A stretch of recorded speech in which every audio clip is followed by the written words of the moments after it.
Yo, the kingdom is finally back. TTK here. Back after 2 weeks. I've had a bit of a busy week, but DLC dropped, and your boy's been playing DLC matters, monotype, NFE, PU, and all of that good stuff. But before I get into any specific metagame video, we're just going to be talking about something that I think Game Freak really need to do a better job at, and that is buffing old Pokemon. Now, throughout Generation 6, or even starting from Generation 6, we saw certain Pokemon get buffed, at least from a stat line and, ability changes and all that good stuff, like in Generation 7 with Pelipper and Torkoal getting Drizzle and Drought respectively. Some other just miscellaneous stat changes in Generation 6, like Dodrio getting a boost to its speed from 100 to 110 and stuff like that. And I thought Game Freak would continue, doing changes like this throughout Generation 8 and 9, but no, we're not getting any stat changes, we're not getting any stat buffs. It seems like Game Freak have the intention of letting some Pokemon die, and I'm very angry about that. But either way, before we get into the nitty gritty of that situation and why I'm annoyed, consider subscribing to the channel, join the kingdom today. We're on our way to 1,000 subscribers by the end of 2024. I also want to thank you guys for 350 subscribers. I know that the consistency went off a little bit, but I was incredibly busy, and I'm happy that I got that stuff out of the way. So yeah, I'm going to try and make sure I can fit in time to make videos and upload, because I do want to stay more consistent. But either way, let's look at the Gen 9 DLC doc. Shout out to Wad Dadadu for the doc, and yeah, basically we went over all of the changes and Moople additions and Moople returns and like even deletions of certain moves. So basically this part of the doc has all of the mons that were currently in Generation 9 before DLC 2 dropped. So we're going to be looking at the returning Pokemon, because we already know what these Pokemon got, and new Pokemon got new moves, like you guys kind of know about that. But we're talking about buffs that need to happen to older Pokemon from before Generation 9, and some of it annoys me, and it's just a bit tough. But you see, as you can see, I used the Dodrio example because Dodrio came back. It might have lost Jump Kick because Jump Kick was removed, but at least they gave it Low Kick, which is actually pretty helpful and stronger than Jump Kick, depending on the Steel types or the Rock types that is targeting, because those guys tend to be a little bit more heavier. But the first mon I want to start off with that I'm really just annoyed about is Meganium. Now, the starter Pokemon are some of the most popular Pokemon in the entire franchise, and as you guys all know, some got a lot more love than others, and Meganium is considered to be the worst starter, and the fact that they didn't really give it anything to help it out at all is just really frustrating. Like VGC, for example, VGC, like I don't know, like it's never been good in VGC, and like, give it something, bros. Like that's all I have to say. Just give it something, because it lost aromatherapy. Now, aromatherapy is not a move in doubles. Again, Game Freak were trying to kill off singles for some reason. I don't know why, but they clearly decided that clerics aren't a thing that are needed in VGC, so they just got rid of aromatherapy. They got rid of heal bell usage, and Meganium. One of Meganium's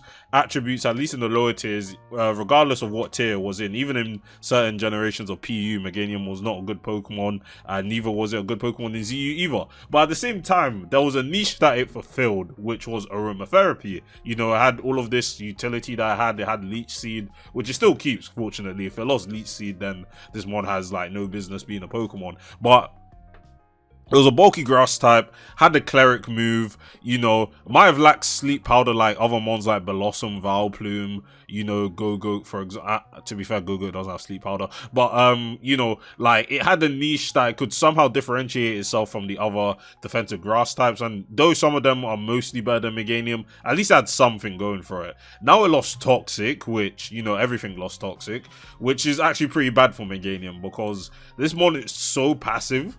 Like, look at his stats. Like, these stats don't run in the Generation 9 climate. Your highest stat is 100. You're made as, like, a bulky, like, version of Venusaur, because if you look at Venusaur's stat spread, they basically have the same numbers. But Venusaur could benefit from it, because as an offensive mon, 100 special attack can still hold in Generation 9, especially when you get a boosting option in Sun with growth that allows you to double that attack stat. Meanwhile, you have a usable attack stat as well, and finally you got, you know, physical poison coverage with coverage options like Earthquake and Knockoff. So Venusaur's thriving, you know, Venusaur has Weather Ball, it has Chlorophyll. Meganium just doesn't have any of that, you know. Its offensive stats are 82 and 83 respectively in attack and special attack. Its highest defensive stat is 100, which doesn't keep up with Gen 9, seeing how certain Pokemon have 160 attack, 100 speed, you know, 150 special attack. Like 100 just doesn't keep up. And what do you do back to those ones that you're attempting to check? You might be able to switch into a Palafin, Wave Crash, or Jet Punch, but what do you do back? Well, obviously you can attack it with Grass Stab, but you know, other like, for example, let me think of an offensive mon right now that is in overused that Meganium is not weak to.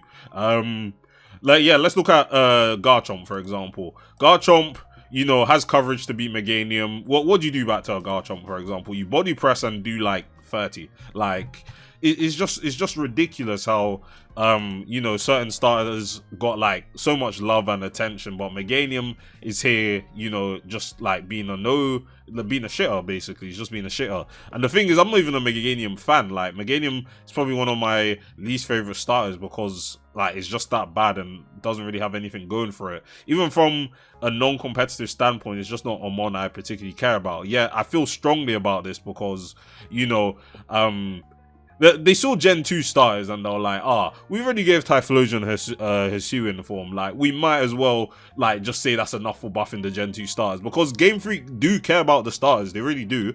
Or else they would have not brought back every single starter. But when you bring them back, give them something to at least, you know, not make them bad. Like, I have no reason to use Meganium over any other grass type. Like, look at the grass type list here.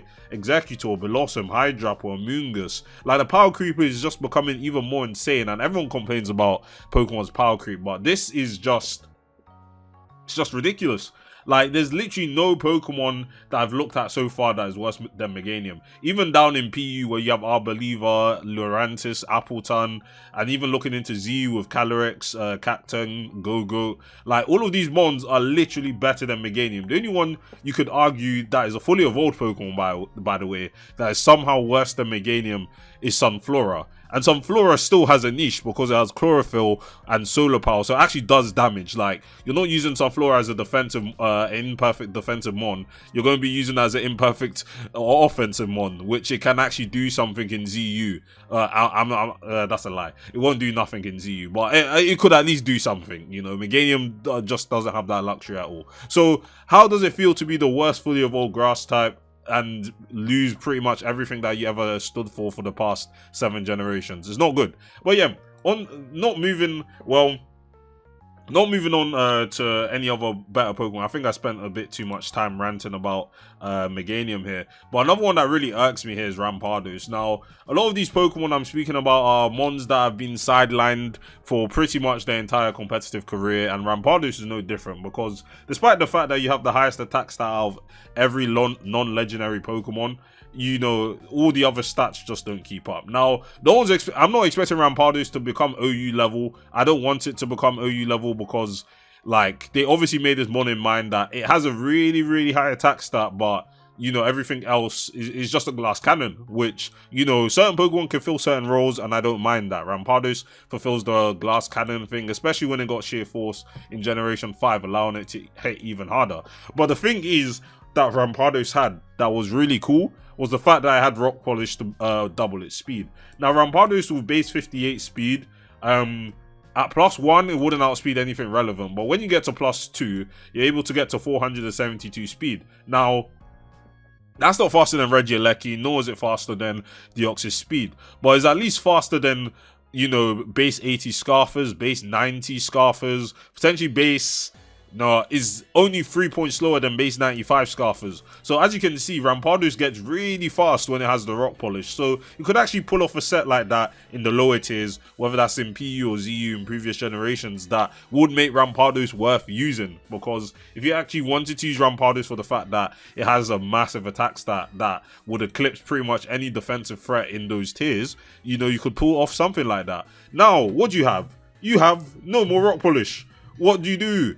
the mon has base 58 speed. Why am I using Rampardos when it can't boost its speed? Like, please.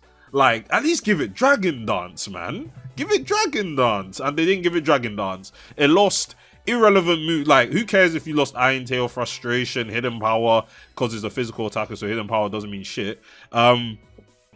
Lost Power Up Punch, which, you know, is whatever. I mean, I saw some Power Up Punch Rampardos back in Gen 7.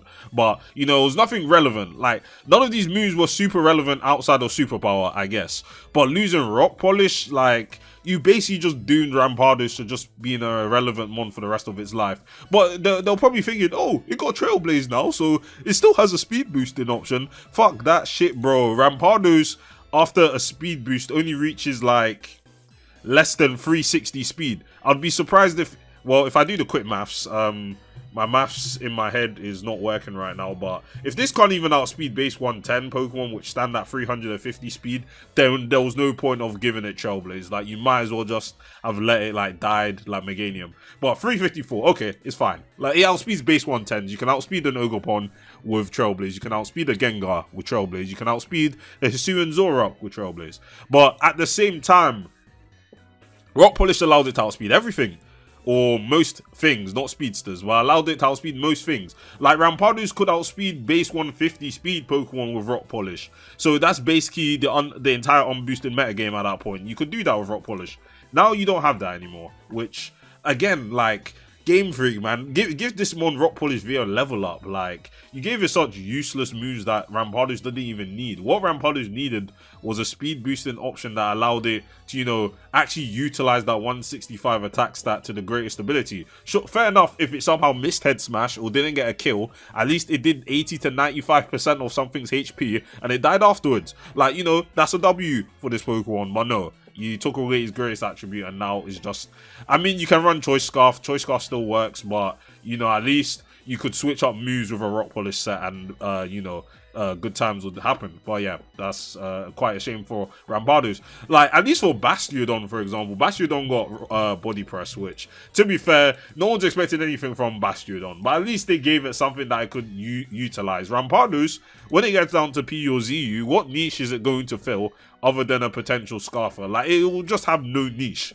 which is the issue. But yeah, any other Pokemon that I need to really rant about exactly? Like, to be honest, before making this video, I was like, yeah, I really want to talk about Meganium and I really want to talk about Rampardos because, like, those mons needed to keep their niches and they basically just lost any niche that they had. Again, Rampardos is just a Scarfer now. There's no reason to use Rampardos outside the Scarf because it's slower than everything. Like, is annoying. It really is annoying because Game Freak could really buff some of these Pokemon, and some Pokemon really did get buffed. Like Latios. Latios got Luster Purge buffed from 70 to 95 base power. Like, Luster Purge is a real move now. Like, and to be fair, I'm happy that certain Pokemon like Latios and Latias got buffs to their signature moves. But for the common Pokemon, for the common Meganium, for the common Rampardos, like, what do they have to offer now? They have absolutely nothing. But yeah, just want to say all of that good stuff. Thanks for watching, you guys, and I'll see you guys in the next one. Peace.